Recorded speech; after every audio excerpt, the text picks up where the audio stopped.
ค่ะกลับมาพบกับช่วงที่ 2 ของรายการ ASEAN Weekly ทางประชาไทย .com นะคะ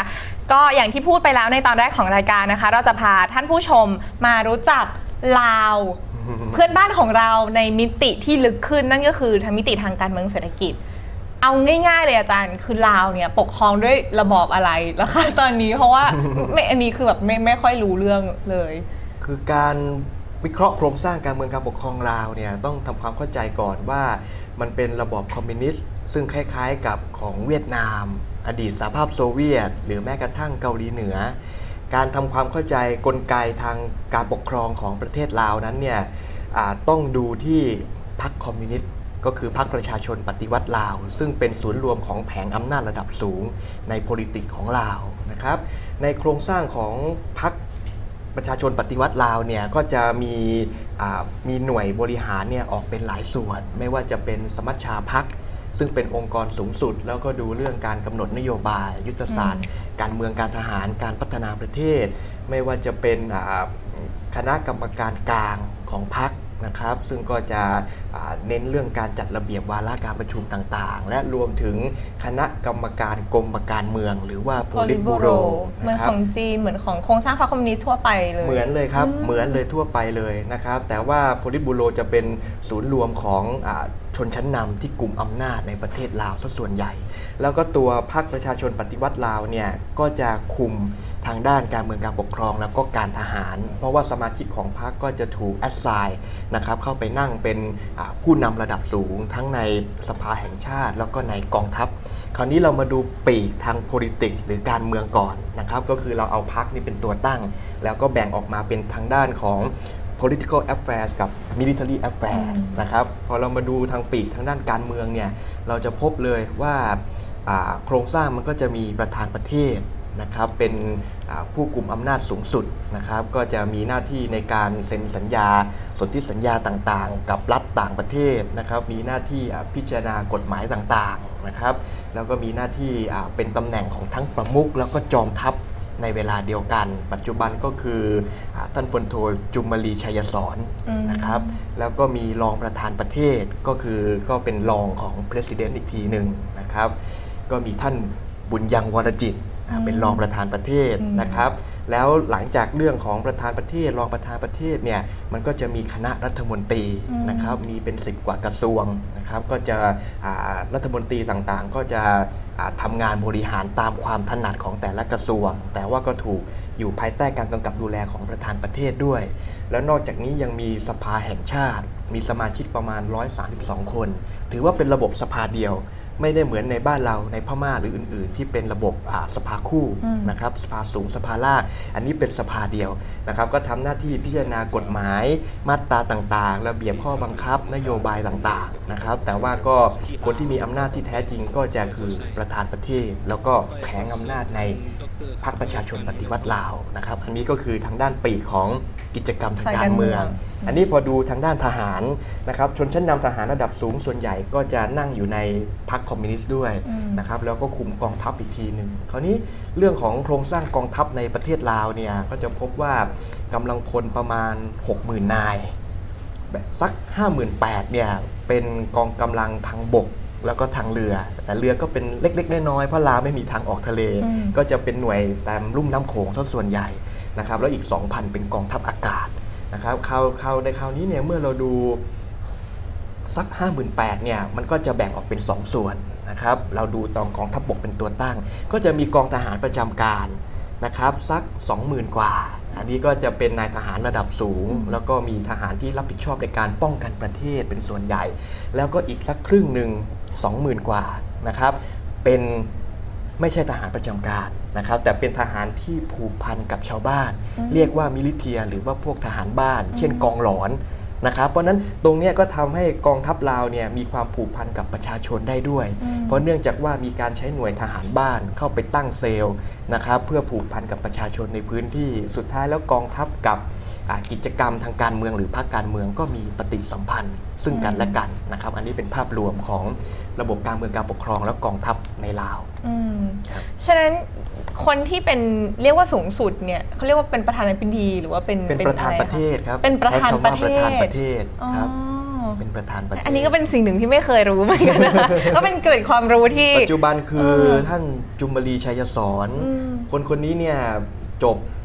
การศึกษาก็คือทฤษฎีการเมืองระดับสูงจากเวียดนาม แล้วก็วิชาการทหารระดับสูงจากสหภาพโซเวียตนะครับถือว่าเป็นเจเนอเรชันที่2เพราะว่าเจเนอเรชันรุ่นแรกเนี่ยคือนักปฏิวัติที่ขับฝรั่งเศสออกจากลาวนะครับอย่างเช่นคำไตศรีพันดรนะครับหรือไกรสอนพรหมวิหารแต่นี่ก็จะเป็นเจเนอเรชันที่2ก็คือเป็นนักปฏิวัติที่ขับสหรัฐอเมริกาออกจากประเทศลาวหรือในอินโดจีนนะครับก็คือท่านจุมลีชัยสอนอย่างนี้เป็นต้นที่นี้ในมิติทางเศรษฐกิจล่ะคะอาจารย์เพราะว่าอาจารย์ก็บอกว่าทางการเมืองเนี่ยเขาก็เป็นพรรคคอมมิวนิสต์ใช่ไหมคะทีนี้ในแง่ทางเศรษฐกิจก็ยังเป็นลักษณะวางแผนจากส่วนกลางมี5 years plan มีแผน5 ปีอย่างนี้หรือเปล่าคะหรือว่าเขาใช้แบบไหนกันมันเริ่มตั้งแต่ช่วงปลายสงครามเย็นนะครับรัฐบาลลาวถือนโยบายจินตนาการใหม่นะครับซึ่งคัดลอกโมเดลมาประการมาจากพวกเปเลสตอยกานะครับของมิคาเอล กอร์บาชอฟนะครับก็จะมีการผลักเปลี่ยนแปลงประเทศจากการวางแผนจากส่วนกลางเนี่ยมาเป็นเปิดเสรีทางเศรษฐกิจมากยิ่งขึ้นจินตนาการใหม่ใช่ครับ เพื่อล้อรับกับทุนนิยมคราวนี้มันก็เป็นแผนพัฒนาเศรษฐกิจฉบับ5 ปีมีมาหลายแผนและปัจจุบันถ้าเป็นปี 2012 ก็ล่อมาเป็นฉบับที่7นะครับเพียงแต่ว่าสิ่งที่ข้อน่าสังเกตก็คือว่าการพัฒนาเศรษฐกิจในลาวเนี่ยถึงแม้ว่าจะเปิดกว้างให้เป็นแบบเสรีมากขึ้นแต่ชนชั้นนำระดับสูงในพรรคประชาชนปฏิวัติลาวเนี่ยก็ยังไม่อยากให้ลาวเปลี่ยนแปลงไปไกลมากนักก็จะมีการเปลี่ยนแปลงทางความคิดทางเศรษฐกิจและการเมืองอยู่บ้างเราจะเห็นว่าปัจจุบันนี้สมาชิกหรือแผงอำนาจในระดับสูงเนี่ยล้วนเป็นเจเนอเรชันที่2แต่เป็นรุ่นที่2ที่มีสายสัมพันธ์กับหัวอนุรักษ์นิยมในรุ่นเก่าเพราะฉะนั้นเขาก็มีการควบคุมบางประการที่ไม่อยากให้ลาวแปลงรูปโฉมทางเศรษฐกิจแบบทุนนิยมมากนักแต่ลาวก็หลีกเลี่ยงไม่ได้เพราะฉะนั้นปัจจุบันเองเราจะเห็นว่าลาวเองก็ผลักให้ตัวเองเป็นแบตเตอรี่ในเซาท์อีสต์เอเชียแล้วนโยบายยุทธศาสตร์เศรษฐกิจของลาวก็มีการแบ่งเขตการพัฒนาออกเป็น3 โซนนะครับผมให้ข้อมูลกับทางผู้ชมนิดนึงคือเขตแรกเนี่ยจะเป็นลาวภาคเหนือจะมุ่งเน้นเรื่องปศุสัตว์การท่องเที่ยวแล้วก็การค้าในกรอบ GMS นะครับมีเขตที่ลาดเชียงขวางเหมาะกับเรื่องปศุสัตว์มีหลวงพระบางเป็นเมืองมรดกโลกนะครับแล้วก็มีแขวงคำแก้วกับแขวงหลวงน้ำทาริมแม่น้ำโขงเป็นประตูสู่เชียงรุ่ง12 ปันนาของจีนนะครับก็เป็นเขตที่สำคัญอันหนึ่งแล้วก็อีกเขตหนึ่งคือโซนที่2เป็นเขตที่สำคัญที่สุดก็คือครอบคลุมนครเวียงจันทร์แล้วก็แขวงคำม่วนตรงกลางครับตรงนี้เป็นศูนย์รวมของการพัฒนาอุตสาหกรรมเพราะว่ามีเหมืองแร่ทองคำทองแดงลิกไนท์ทังสเตนอลูมิเนียมเยอะแยะแล้วต่างชาติเข้าไปลงทุนและที่สำคัญคือเป็นศูนย์รวมของการผลิตพลังไฟฟ้าจากเขื่อนไม่ว่าจะเป็นเขื่อนน้ำเทินเขื่อนน้ำงึมนะครับเพราะนั้นพื้นที่ตรงนี้แหละครับจะเป็นแกนกลางของแบตเตอรี่แห่งเอเชียตะวันออกเฉียงใต้ส่วนโซนสุดท้ายก็คืออยู่ด้านใต้สวรรณเขตจำปาสักนะครับพวกนี้ก็เป็นเมืองสำคัญเพราะว่าเส้นทางหลวงหมายเลข 9ตัดผ่านยิงจากสวรรณเขตแล้วไปออกที่ท่าเรือดานังของเวียดนามตามแนวระเบียงเศรษฐกิจตะวันออกตะวันตกEast West Economic Corridor นะครับแล้วเมืองจำปาสักก็เป็นศูนย์รวมของมรดกโลกคือปราสาทวัดภูแล้วก็ยังมีน้ำตกในแองการาแห่งเอเชียอาคเนย์คือคอนพระเพงใช่ไหมครับเพราะฉะนั้นมันก็จะมี3 โซนสำคัญที่รัฐบาลลาวได้แบ่งจำกัดวงเอาไว้แต่ส่วนสำคัญที่สุดก็คือ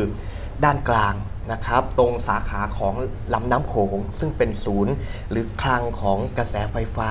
จากเขื่อนค่ะอาจารย์เท่าที่ฟังดูเนี่ยประเทศลาวก็มีทรัพยากรแล้วก็ขุมทรัพย์อะไรเหมืองแร่มากมายที่จะพัฒนาตัวเองเป็นประเทศแบบที่เป็นอุตสาหกรรมอาจารย์คิดว่าลาวเนี่ยจะมีทิศทางการพัฒนาเศรษฐกิจตัวเองเป็นยังไงบ้างอะคะคือรัฐบาลลาวระบุชัดเจนว่าไม่กี่ปีข้างหน้าจะผลักลาวให้เป็นประเทศที่พ้นความยากจนนะครับแล้วก็พัฒนาให้ลาวเนี่ยเป็นทั้ง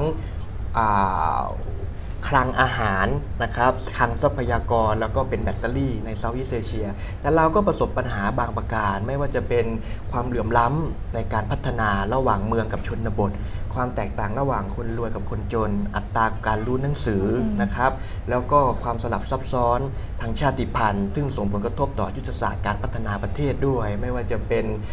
ลาวสูงนะครับลาวเทิงลาวลุ่มอย่างนี้เป็นต้นก็จะเป็นปัญหาสำคัญแล้วก็การพึ่งพาเศรษฐกิจจากประเทศเพื่อนบ้านโดยเฉพาะไทยจีนและเวียดนามนะครับซึ่งเข้าไปแย่งตีตลาดในลาวเยอะเลยนะครับก็เป็นอุปสรรคสำคัญสำหรับลาวเหมือนกันแต่ผมคิดว่าไฮไลท์สำหรับลาวในอนาคตเนี่ยคือเรื่องเขื่อนผลิตกระแสไฟฟ้าหากเรามองลาวเชื่อมโยงกับคณะกรรมาการแม่น้ำโขง MRC ธนาคารพัฒนาเอเชีย ADB ธนาคารโลกนะครับหรือว่ากรอบยุทธศาสตร์ของอาเซียน GMS หรือ ACMEC เนี่ยเราจะเห็นว่าลาวเนี่ยเป็นจุดยุทธศาสตร์สำคัญหรืออยู่แกนกลางของความร่วมมือหรือการซัพพอร์ตจากต่างประเทศเยอะแยะไปหมดเลยคราวนี้สิ่งสำคัญก็คือว่าหลายประเทศหรือหลายกรอบความร่วมมือเนี่ย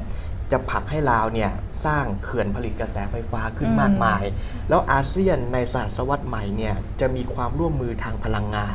หนึ่งในนั้นก็คือเรื่องของ power grid นะครับหรือการโยงกระแสไฟฟ้าจากเขื่อนพลังน้ำนะครับโยงข้ามประเทศต่างๆเพราะนั้นลาวก็จะมีการผลิตกระแสไฟฟ้าแล้วก็โยงสายไฟ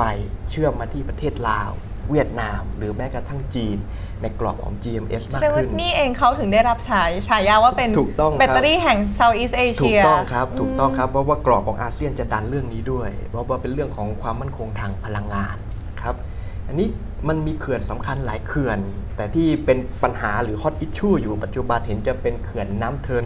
2นะครับต้องเข้าใจภูมิศาสตร์ของลำน้ำในลาวนิดนึงนะครับว่ามันจะประกอบด้วยแควสาขาแล้วไหลมาตกลงแม่น้ำโขงเขื่อนต่างๆก็จะสร้างกั้นแควสาขาซะส่วนใหญ่อันนี้ในน้ำเทิน2เนี่ยอยู่ตรงข้ามทางฝั่งนครพนมไปจากท่าแขกเข้าไปนะครับอยู่ในแขวงคำม่วนที่สำคัญเลยเนี่ยบางคนจะงงเดี๋ยวมีเขื่อนน้ำเทิน1เขื่อนหินบูนเขื่อนน้ำเทิน2มันคืออะไรก็ต้องเข้าใจลำน้ำหลายๆสายหน่อยนะครับมันจะมีเช่นลำน้ำกระดิ่งลำน้ำหินบูนลำน้ำเทินนะครับ3สายเนี่ยมันจะมาบรรจบกัน2สายแรกเนี่ยเป็นแควของน้ำเทินนะครับตรงนั้นก็เป็นที่ตั้งของเขื่อนน้ำเทิน1กับเขื่อนหินบูนและหลังจากนั้นก็จะเป็นแม่น้ำเทินไหลลงมาก็จะเป็นเขื่อนน้ำเทิน2นะครับแล้วก็พอหลังจากสร้างเขื่อนเสร็จก็จะปล่อยน้ำเทินลงมาตกที่เซบั้งไฟนะครับซึ่งจะไปออกแม่น้ำโขงอีกทีหนึ่งคราวนี้มันก็มีปัญหาเพราะว่ามันเป็นพื้นที่ที่มีกลุ่มชนหลากหลายชาติพันธุ์ต้องถูกโยกย้ายถิ่นฐานเพื่อจะสร้างเขื่อนแล้วก็นานาชาติก็เข้ามาลงทุนแล้วเขื่อนนั้นก็เน้นการขายกระแสไฟฟ้าให้ประเทศไทยนะครับแล้วก็มีปัญหาน้ำท่วมด้วยนะครับท่วมมาถึงลุ่มน้ำเซบั้งไฟคนก็วิพากษ์วิจารณ์ว่ามีปัญหาหรือเปล่านะครับในเรื่องของการสร้างเขื่อนก็เป็นประเด็นที่ถูกคัดค้านจาก NGO มากขึ้นในอนาคตแต่ก็เป็นสิ่งที่มองข้ามไม่ได้เพราะว่าระบบการพึ่งพาพลังงานไฟฟ้าของอาเซียนมันก็ดันเรื่องนี้ด้วยนะครับก็ทำให้ลาวเองก็มีความเป็นไปได้สูงที่จะผลักโครงการนี้สืบต่อไปฉะนั้นก็ต้องเป็นที่จับตาดูนะคะว่าลาวแล้วก็เอเชียตะวันออกเฉียงใต้เองเนี่ยจะสามารถรักษาสมดุลระหว่างการผลิตเป็นแหล่งผลิตไฟฟ้านะคะเพื่อที่จะรองรับกับความเติบโตของความต้องการไฟฟ้าในภูมิภาคกับตอนนี้ที่ NGO คัดค้านส่วนใหญ่เนี่ยก็จะเป็นเรื่องของวิถีชีวิตแล้วก็การทำมาหากินของชาวบ้านในพื้นที่ที่อาจจะได้รับผลกระทบนะคะก็ต้องรอดูว่าตรงนี้จะสามารถจัดการกันยังไงนะคะสุดท้ายค่ะอาจารย์ช่วยมองลาวนิดนึงว่าแนวโน้มต่อไปเนี่ยในฐานะที่เป็นประเทศหนึ่งในสมาชิกของอาเซียนเนี่ยค่ะทั้งในทางการเมืองกับเศรษฐกิจเนี่ยมีอะไรน่าจะต้องจับตามองบ้างคะคือเรื่องการเมืองเนี่ยผมคิดว่าน่าสนใจมากเพราะว่าลาวมีอิชชูหลายอย่างที่คู่ควรแก่การศึกษาเชิงเปรียบเทียบกับบ้านเราหรือประเทศอื่นๆด้วยนะครับลาวตอนนี้มีการถ่ายโอนอำนาจหลังจากช่วงต้นปี 2554 โดยทายาททางการเมืองรุ่นใหม่คือรุ่นที่2นั้นเนี่ยยังมีความเป็นหัวอนุรักษ์นิยมอยู่และส่วนใหญ่เป็นนายทหารระดับสูงนะครับแล้วมีฐานอำนาจจากพลเอก คำไตศรีพันดรนะครับเพราะฉะนั้นการครองอำนาจของอีลีทยังเป็นตัวบ่งชี้ได้อยู่ว่าลาวยังเป็นรัฐคอมมิวนิสต์ที่เหนียวแน่นในเอเชียตะวันออกเฉียงใต้ งานศึกษาของมาร์ติน สจ๊วต ฟ็อกซ์นะครับนักวิชาการทางด้านลาวศึกษาก็ได้ตอกย้ำความสำคัญเช่นนั้นว่าการเป็น democratization ในลาวยังเกิดขึ้นได้ยากอยู่นะครับเพราะว่ากลุ่มอีลีทหัวอนุรักษ์นิยมยังครองอำนาจกระแสการเป็น democratization ในลาวเนี่ยมันเกิดขึ้นมาบ้างแต่ก็ไม่สามารถล้มอำนาจของรัฐบาลที่เป็นคอมมิวนิสต์ได้มีการก่อตัวของอาจารย์มหาลัยนักศึกษาประชาชนจากเวียงจันทร์มหาลัยแห่งชาติดงโดงนะครับผู้ลี้ภัยลาวต่างประเทศที่ไปอยู่สหรัฐอเมริกา move เรื่องประชาธิปไตยแต่ก็ยังไม่เป็นผลมีการกลับเข้ามาปรากฏตัวใหม่ของเจ้าชายสุริยวงศ์นะครับเป็นเชื้อของเจ้ามหาชีวิตเพื่อจะฟื้นฟูระบอบกษัตริย์ในลาวนะครับแต่ก็ยังไม่เป็นผลนะครับแล้วก็มีกรณีของม้งลาวนะครับคือในพลวังเปาที่ CIA เคยแบ็กอยู่ไปอยู่ที่สหรัฐอเมริกาแล้วก็เข้ามาก่อวินาศกรรมโดยวางเครือข่ายเพื่อจะโจมตีรัฐบาลลาวแล้วเรื่องม้งยังเป็นประเด็นที่ทำให้รัฐบาลลาวถูกโจมตีจากกลุ่มสิทธิมนุษยชนนะครับเราเคยมีการส่งม้งกลับแถวเพชรบูรณ์ไปที่ลาวด้วยก็ปัญหาคาราคาซังอยู่ด้วยนะครับก็ส่งผลต่อภาพพจน์ของ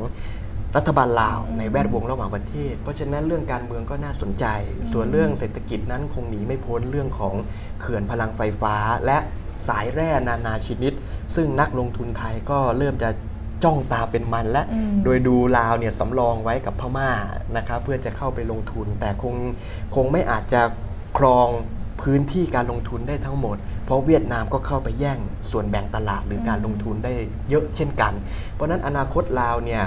มีความสดใสในเรื่องของเศรษฐกิจแต่ก็ไม่ใช่เปิดเสรีมากนักแต่สิ่งที่ลาวหนีไม่พ้นเป็นธรรมดาของรัฐเล็กที่ถูกขนาบด้วยรัฐใหญ่ก็คือการถูกอิทธิพลทางเศรษฐกิจของมหาอำนาจรอบบ้านเข้าไปเทคโอเวอร์นะครับแล้วคนลาวยังยากจนอยู่นะครับก็เป็นปัญหาที่รัฐบาลลาวต้องแก้ไขกันต่อไปครับค่ะสำหรับรายการอาเซียนวีคลี่สัปดาห์นี้นะคะก็เต็มอิ่มไปด้วยสาระแล้วก็ความบันเทิงนะคะอาจารย์ก็ถ้าท่านผู้ชมมีข้อเสนอแนะข้อติติงนะคะก็ส่งอีเมลมาหาเราได้ที่ asianweekly@gmail.com นะคะก็สำหรับสัปดาห์นี้เราสองคนขอลาไปก่อนค่ะสวัสดีค่ะ